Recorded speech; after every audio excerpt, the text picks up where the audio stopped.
जय श्री हरि, जय श्री राम। एक बार बोलो सियावर रामचंद्र की जय, रामायण मैया की जय, पवन पुत्र हनुमान की जय, वृंदावन कृष्ण चंद्र की जय, श्री गोस्वामी तुलसीदास महाराज की जय।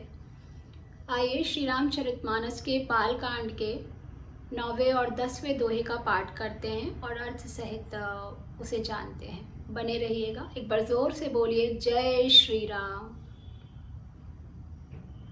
भवने अमंगल हारी, द्रवहु सुदशरथ अजिर बिहारी, कवन सो काज कठिन जग माही, जो नहीं होत ताते तुम पाही, खल परिहास होई हित मोरा, काक कहई कल कंठ कठोरा, हसही बकदा दुर्चातक ही, हसही मलिन खल विमल बत काही, कपित रसिक न राम पद नेहु, तिन्हें कहा सुख देहास रस एहु, भाषा भनीति बोरी मत मोरी, हसी बेजोग हसे नहीं खोरी, प्रभु पद प्रीति न समुझिनी की, तिन्हई कथा सुनी लागी फीकी,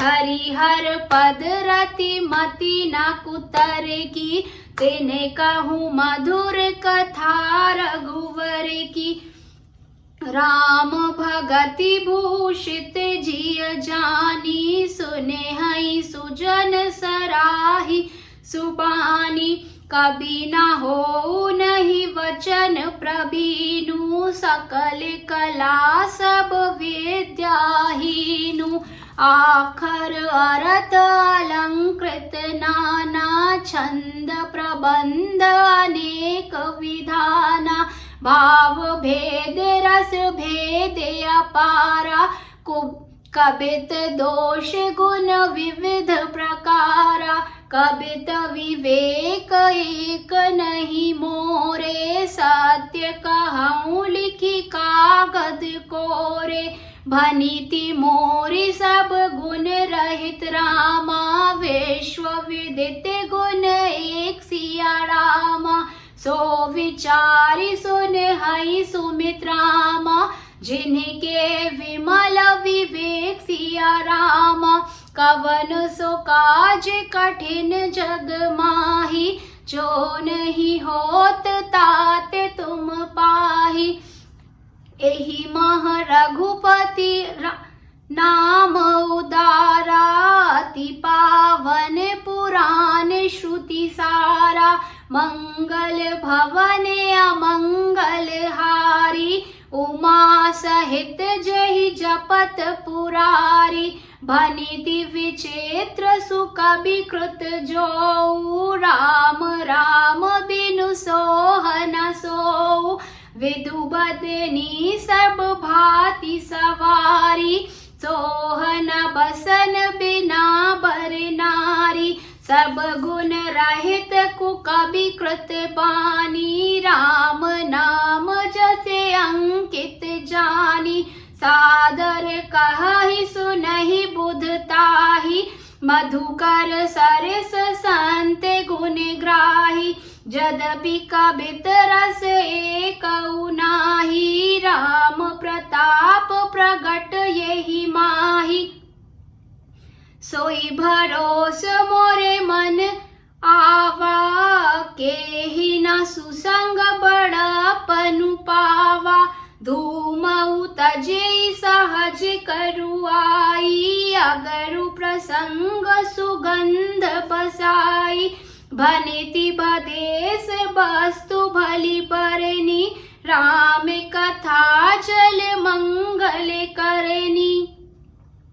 मंगल करनी कलिमल हरनी, तुलसी कथा रघुनाथ की, गति कूर कविता सरित की, जो सरित पावन पाथ की, प्रभु सुजस संगति भनति भली हो मोहिनी सुजन मन भाविनी भव अंग भूति मसान की सुमिरत सुहावन पाविनी प्रिय लागही अति सब ही मम भनीति राम जस संग दारु विचारु की करई को बंदे उमलय प्रसंग श्याम सुरभि पय बिसद अति गुणद करही सब पान गिरा ग्राम्य सिय राम जस गावही सुनहि सुजान। एक बार बोलो सियावर रामचंद्र की जय, पवन पुत्र हनुमान की जय, वृंदावन कृष्ण चंद्र की जय। बोलो रे भाई सब संतों की जय। जय श्री राम।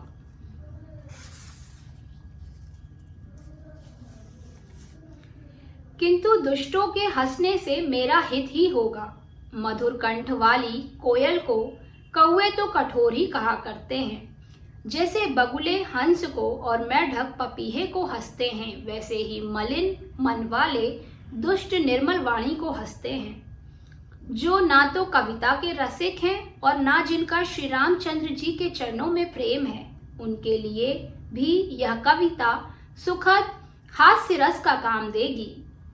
प्रथम तो यह भाषा की रचना है, दूसरी मेरी बुद्धि भोली है, इससे यह हंसने के योग्य ही है। हंसने में उन्हें कोई दोष नहीं। जिन्हें ना तो प्रभु के चरणों में प्रेम है और ना अच्छी समझ ही है, उनको यह कथा सुनने में फीकी लगेगी। जिनकी श्री हरि अर्थात भगवान विष्णु और श्री हर अर्थात भगवान शिव के चरणों में प्रीति है और जिनकी बुद्धि कुतर्क करने वाली नहीं है, जो श्री हरि और हर में भेद की या ऊंच नीच की कल्पना नहीं करते हैं, उन्हें श्री रघुनाथ जी की यह कथा मीठी लगेगी। सज्जन गण इस कथा को अपने जी में श्री राम जी की भक्ति से भूषित जानकर सुंदर वाणी से सराहना करते हुए सुनेंगे। मैं ना तो कवि हूँ, न वाक्य रचना में कुशल हूँ, मैं तो सब कलाओं तथा सब विद्या से रहित हूँ।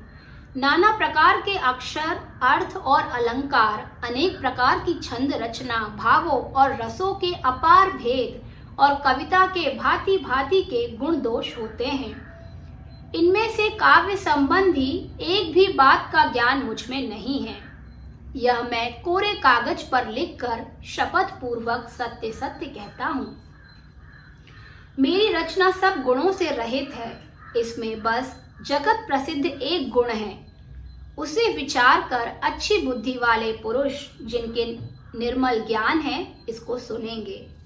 इसमें श्री रघुनाथ जी का उदार नाम है, जो अत्यंत पवित्र है, वेद पुराणों का सार है, कल्याण का भवन है और अमंगलों को हरने वाला है, जिसे पार्वती जी सहित भगवान शिव जी सदा जपा करते हैं।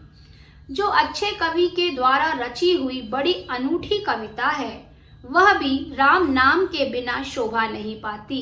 जैसे चंद्रमा के समान मुख वाली सुंदर स्त्री सब प्रकार से सुसज्जित होने पर भी वस्त्र के बिना शोभा नहीं देती, इसके विपरीत कुकवि की रची हुई सब गुणों से रहित कविता को भी राम के नाम एवं यश से अंकित जानकर बुद्धिमान लोग आदर पूर्वक कहते और सुनते हैं, क्योंकि संत जन भौरे की भांति गुण ही को ग्रहण करने वाले होते हैं।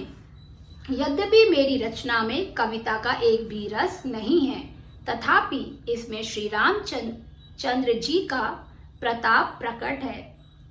मेरे मन में यही एक भरोसा है, भले संग से भला किसने बड़प्पन नहीं पाया। धुआं भी अगर के संग से सुगंधित होकर अपने स्वाभाविक कड़वेपन को छोड़ देता है। मेरी कविता अवश्य भद्दी है, परंतु इससे जगत का कल्याण करने वाली राम कथा रूपी उत्तम वस्तु का वर्णन किया गया है। इससे यह भी अच्छी ही समझी जाएगी। श्री तुलसीदास जी कहते हैं कि श्री रघुनाथ जी की कथा कल्याण करने वाली और कलयुग के पापों को हरने वाली है। मेरी इस भद्दी कविता रूपी नदी की चाल, पवित्र जल वाली नदी गंगा जी की चाल की भांति टेढ़ी है। प्रभु श्री रघुनाथ जी के सुंदर यश के संग से यह कविता सुंदर तथा सज्जनों के मन को भाने वाली हो जाएगी।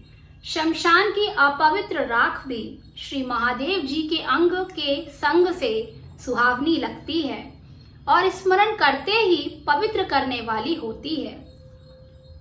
श्री राम जी के यश के संग से मेरी कविता सभी को अत्यंत प्रिय लगेगी, जैसे मलय पर्वत के संग से काष्ठ मात्र चंदन बनकर वंदनीय हो जाता है।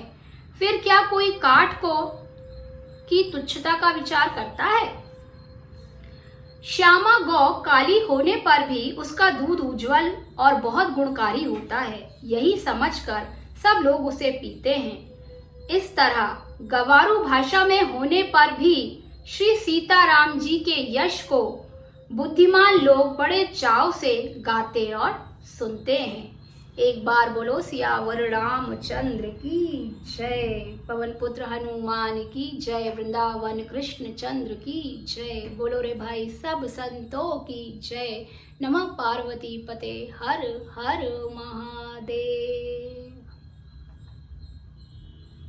जब श्री रामचरितमानस के पाठ को करो और जब उसके साथ ही उसके अर्थ को समझो तो इतने आनंद की अनुभूति होती है कि कितना सुंदर वर्णन किया गया है हमारे प्रभु श्री राम जी के बारे में कि श्री रामचरितमानस की कथा का पाठ श्रवण करने से, सुनने से जीवन में सिर्फ मंगल और मंगल ही होता है। तो बस ये है हमारे प्रभु श्री राम की महिमा। बने रहिए। एक बार जोर से बोलिए जय श्री राम।